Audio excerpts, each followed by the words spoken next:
Protesters gathered outside this Beirut police station say Lebanon is applying the law unequally.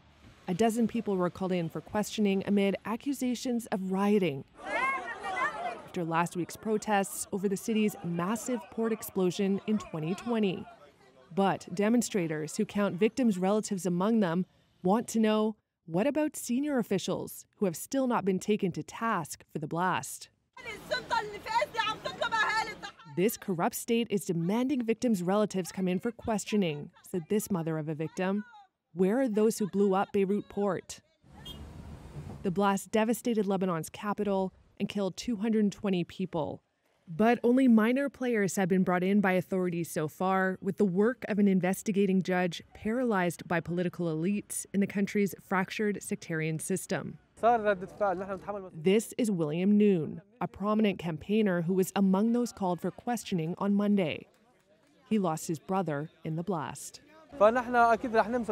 We will appear before the courts. We demand the law to be applied. We are not above the law, we are under the law, but on the condition that everyone is under the law.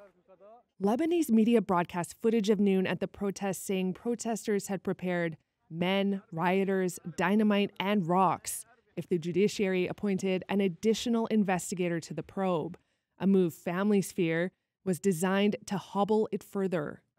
A judicial source said Noon was detained over threats to the judiciary.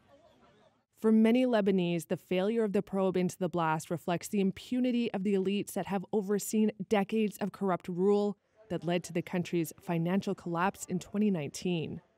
The explosion was caused by hundreds of tons of chemicals kept in poor conditions for years at the port. Judicial sources say an extra judge would be able to release detainees, including the port's former customs chief. Families fear those behind the blast could roam free as hope fades fast for justice.